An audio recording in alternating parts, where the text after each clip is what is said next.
लाडक्या कशामुळे करता डॉक्टर आहे, त्यामुळे आपले पद त्यांना सांगण्याची गरज नाहीये. कारण अगोदर ठिकाणी काय होतं, पद सांगण्यामध्ये 4 तास ते 1 तास जातो मॅडम, तरी शेवटी त्यांना समजतच नाही यांची केअर करतो. त्यामुळं आपल्या सर्वांच्या लाडक्या अर्चनाताई पाटील मॅडम गेले 4-5 दिवस देखील कोणी सुद्धा इथं फिरकलं नाही. मला वाटतं डीन सुद्धा इथे आले नाहीये. तर ही एक गंभीर बाब आहे. आणि मी एक शिवसेनेचा जिल्हा प्रमुख म्हणून एक आपल्याला सांगतो की शिवसेनेचे आरोग्य मंत्री आहेत, जे आमचे एकनाथजी शिंदे साहेब आहेत, त्यांच्याकडे आजच या विषयाची गांभीर्याने दखल घेऊन आज हा विषय आम्ही मांडूच. सोबत ताई देखील त्यांच्या परीने जे हा गंभीर प्रश्न जाण करून देण्यासाठी आम्ही शिवसेना भाजप दोघी मिळून सुद्धा आपला जो संप चालू आहे, आपल्या मागण्या आहेत त्या सकारात्मकरित्या त्याचं गांभीर्य ओळखून आम्ही ते पोचवू. यानंतर आम्ही डीनला सुद्धा आम्ही भेटू. मला वाटतं इथं 500-550 काहीतरी आपल्या लातूरच्या परिचारिका आहेत. एवढी मोठी संख्या आहे आणि आपलं खरंच खूप मोठं काम इथं रुग्णसेवेचं आपल्या हातून घडतं. कारण की डॉक्टर थोड्या वेळासाठी येतात, पण पेशंटची संपूर्ण जबाबदारी आपण एका परिवाराप्रमाणे आपण त्या पेशंटची जबाबदारी घेतात आणि आपल्याच हवाली तो पेशंट असतो. तर त्यामुळे आपल्या सेवेचं मोल करता येणार नाही. आपल्या सेवेचे आम्ही नेहमी सहृदयी कर्जदार आहोतच, पण आता हा जो विषय आहे हे खूप आपले भत्त्याचा विषय आहे, परत तो वेतनाचा विषय आहे. ते मला वाटतं 15 काहीतरी मागण्या आहेत, 14 मागण्या. तर त्याचे आज आम्ही कळवू, भेटू आणि आपल्या मागण्याबद्दल आम्ही वेळोवेळी आपल्याशी, आता सीतम सर आमच्या सोबत आहेतच कॉन्टॅक्टमध्ये, तर आम्ही आपल्या सोबत आहोत. आपल्या सोबत खंबीरपणे हा लढा लढण्यासाठी लढू एवढा शब्द देतो. थांबतो. जय शिवराय, जय महाराष्ट्र. सोबत इथे आली ह्याचा अर्थ माझा तुम्हाला खंबीर पाठिंबा आहे. महाराष्ट्र राज्य परिचारिका संघटना शाखा लातूर आज खरं म्हणजे तुमच्याकडे भेटीला येत असताना आपण बायका सगळ्या थोड्या शहाण्या असतो की नाही. मला जेव्हा सीतम सरांचा निरोप आला की ताई आपल्याला जायचंय, इकडे येणं आवश्यक आहे, मी पटकन आमच्या बंधूला फोन केला, सचिन भैयांना. कारण आबिटकर साहेब हे शिवसेनेचे कॅबिनेट मंत्री आहेत. वाढपी आपला असला म्हणजे की ताटाला आपल्या थोडा चांगलं मिळतं, बरोबर आहे की नाही. आणि त्याच्यामुळे मी विचार केला की मी जाईन, मी भांडेन, मी सगळं करेन, पण मी सचिन भैयांना घेऊन गेले तर माझं काम 1 मिनिटात होणार आहे. आणि तो थोडासा जो आपल्या गृहिणीचा शहाणपणा असतो तो करून मी माझ्या समवेत आमचे शिवसेनेचे जिल्हा प्रमुख आमचे बंधू सचिन भैया दानी या मंचावर उपस्थित तुम्ही सर्वजण, इथे जिल्हाध्यक्ष परिचारिका संघटनेचे सर्व छाया चव्हाण, संजय लहाने, भाग्यश्री जोगदंड, शीला चक्रे रेड्डी मॅडम, बालिका सावंत, सर्व परिचारिका परिचारक बंधू, इथे तुम्ही या लढ्यामध्ये जेवढी जण इन्व्हॉल्व आहात किंवा जी तुमची डिझास्टर टीम आहे ती सर्वजण आज इथे एका विशेष कारणासाठी तुमच्या भेटीला आलो. इथे राज्य परिचारिका संघटनेने 14 मागण्या सरकारपुढे नेमलेल्या आहेत. त्याच्यात मला सगळ्यात मगाशी एक असं निवेदक सांगत होते तेव्हा वाटलं की 300 रुपये जो आपला विद्यावेतन भत्ता आहे, आणि ते म्हणाले की हे ह्यांच्या आधीचे जनरेशन्स, म्हणजे मी जेव्हा इंटर्नशिपला होते मला 600 रुपये स्टायपेंड मिळायचं, तर तेव्हा पण कदाचित हाच असेल मग तसं म्हटलं तर तोच आहे ना. तर ह्याच्यावर नक्की म्हणजे सुरुवात कुठून व्हायला पाहिजे, तर आपण स्टुडंट आहे तिथपासून व्हायला पाहिजे. दुसरा महत्वाचा मुद्दा तुम्ही सांगितला की 80-20चा जो आहे तो जेंडर म्हणजे मेल फिमेलचा, तर तो ऍडमिशनच्या लेवलवर व्हायला पाहिजे, हेही महत्वाचं आहे. ह्याच्यातल्या प्रत्येक मागणी ही जर पाहिली तर अतिशय योग्य मागणी, अवास्तव अवाजवी काहीच नाही ह्याच्यामध्ये. पण काय होतं की सरकारमध्ये मंत्री बसलेले असतात तर त्यांच्या मागे खूप वेगवेगळ्या विषयांची कटकट असते, आणि प्लस त्यांना पक्षाचंही सगळं काम बघावं लागतं. आपल्या लातूर जिल्ह्याला आंबेडकर साहेबच आहेत आपले प्रमुख, तर म्हणून कदाचित ह्या अशा महत्वाच्या विषयांकडे किंवा आपल्या शासनात प्रशासनात जे आपले सहकारी बसलेले असतात, म्हणजे करू नये असं कोणाची इच्छा नसते असं नाहीये, फक्त प्रायोरिटी. आणि मी डॉक्टर असल्यामुळं तुम्ही माझ्या प्रायोरिटी आहात नक्कीच. मला तुमच्या परिचारिका संघटनेच्या तोटे मॅडम त्या माझ्याकडे आधीमध्ये येत असतात आणि त्यांच्याशी चर्चा झाली होती ह्या सगळ्या विषयांच्यावर. आणि मी 8 जूनला आदरणीय आंबेडकर साहेबांची कोल्हापूर येथे भेट घेतली होती.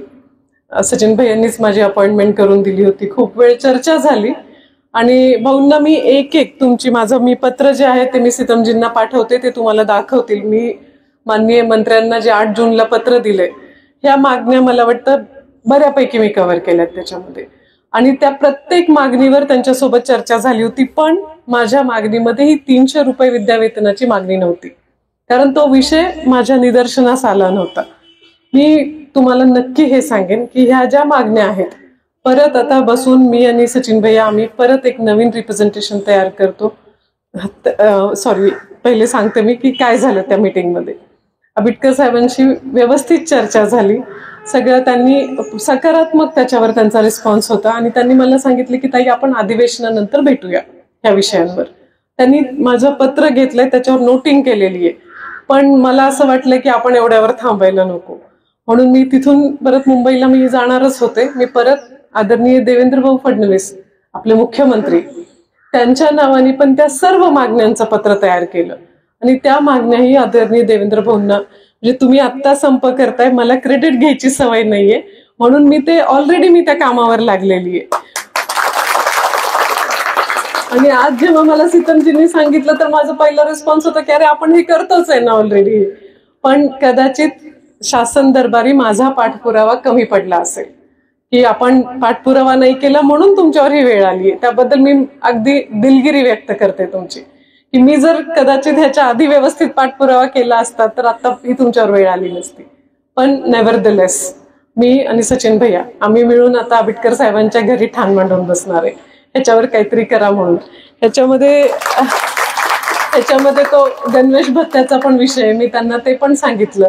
म्हणजे हे विषय डिस्कस होत होते. माझ्यासोबत माझी एक मैत्रीण कोल्हापूरला, ती प्लास्टिक सर्जन आहे, ते दोघं एकमेकांना ओळखतात. त्यांनी एक गमतीत चेष्टेत ते म्हणाले, बरं झालं तुमच्या मैत्रिणी आमच्या सोबत आल्या नाहीत आमदार म्हणून, सरकारचा खर्च त्यांनी वाढवला असता, कारण ह्या मागण्या मान्य करा. म्हणून मी त्यांना आग्रही होते की नाही, ह्या आपल्या आरोग्य व्यवस्थेचा कणा मज्जातंतू जे काही असेल ते नर्सिंग स्टाफ, आणि जर तोच खुश नसेल, बघा काम तुम्ही करता, तुमच्या कर्तव्यात कधीच चूक होत नाही. आपण म्हणून ह्याच्यामध्ये मला असं वाटतं की पहिला घास हा आपल्या नर्सिंग स्टाफला द्यायला पाहिजे, त्यांची योग्य ती काळजी घ्यायला पाहिजे. आणि ह्यात अधिक तर महिला आहेत, महिलांना तर अजून डबल असतं, घरातलं पण बघायचंय, मुलांचं पण बघायचंय, आणि इथे असणाऱ्या पेशंटचं पण बघायचंय. तर म्हणून तुम्ही सगळ्याजणी आर्थिक तुम्हाला समाधान असणं हे अतिशय आवश्यक आहे.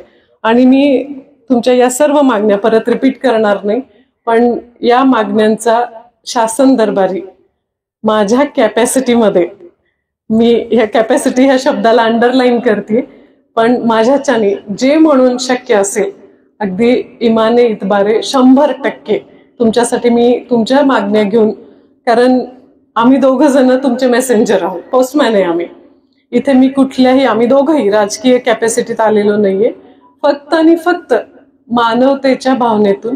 आणि मी एक प्रोफेशनल डॉक्टर आहे आणि भैया हे अतिशय काय म्हणायचं सेन्सिटिव्ह पॉलिटिशियन आहेत. त्यांच्यामधला शिवसैनिक हा सेन्सिटिव्ह आहे. म्हणून आम्ही दोघं जण ह्याच्याकरता आलोय की आपण आपल्या माणसांचे, तुम्ही सगळ्यांचे डोळे पुसता. आमच्या हातून जर देवानी ते काम केलं तर आम्ही नशीबवान आहोत असं आम्हाला वाटतं. आम्ही तुमच्या ह्या सगळ्या मागण्या घेऊन आदरणीय आंबेडकर साहेबांकडे आणि आदरणीय देवेंद्र भाऊंच्याकडे परत जाऊ. सगळ्या मान्य होतील का नाही आम्हाला माहिती नाहीये, तुम्हाला खोटं बोलणार नाही मी. पण ज्या म्हणून आपल्याला पहिल्या टप्प्यात, कारण 12 वर्षात 6 आंदोलनं झाली, म्हणजे फेल्युअर रेट खूप जास्त झालाय आपला. त्यामुळे आपल्याला स्ट्राईक रेट आपला थोडा बरा करायचा आहे, सक्सेस रेट करायचा आहे. तर ह्याच्यामधल्या ज्या काही आपल्याला मॅक्झिमम मागण्या मान्य करून घेता येतील पहिल्या टप्प्यात, आपण त्या पहिले करून घेऊया. मी तुमच्यापैकी दोघा चौघांना व्यक्तिगत परत भेटेन आणि ह्यातल्या प्रायोरिटी ठरवून घेऊया, आपण त्याच्यावरती काम करूया.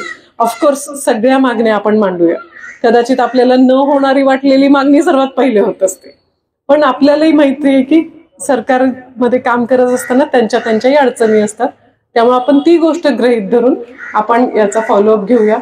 आपलं आंदोलन मागे घ्या असं मी म्हणण्याच्या लेवलमध्ये किंवा पोझिशनमध्ये नाहीये, पण तुमच्या आंदोलनाला हे जास्त काळ चालू नये, शासन दरबार येऊन तुम्हाला काहीतरी पॉझिटिव्ह निरोप यावा याची आम्ही प्रयत्नशील राहू. आणि लवकरात लवकर पेढे खायला भेटू अशी इच्छा व्यक्त करते. आणि आज इथे तुमच्या सगळ्यांच्या भेटीने आम्हाला मनस्वी आनंद वाटायला लागलाय, कारण आनंदात तर सगळेच भेटत असतात. आज तुम्ही काहीतरी अडचणी घेऊन बसलाय, तुमच्याशी मला भेटता आलं, संवाद करता आला, म्हणून मी सीतमजींचे विशेष आभार मानू इच्छिते की त्यांनी मला सकाळी मेसेज केला की ताई तुम्ही यायला पाहिजे. आणि आज आदरणीय देवेंद्र भाऊंचा वाढदिवसाचे अनेक कार्यक्रम होते, तिथून गाडीत बसल्या बसल्या मी सीतम भैयांना फोन केला की भैया जाऊया आपण लगेच म्हणून. आणि मी तुमच्याकडे लगेच भेटीला आलेली आहे. तुमचे कॅडर वगैरे मला काही सांगण्याची गरज नाहीये, मी तुमच्यातलीच आहे. त्यामुळं आपण ह्या गोष्टीला व्यवस्थित मार्ग लावण्याचा प्रयत्न करूया. Thank you very much. धन्यवाद.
कचरा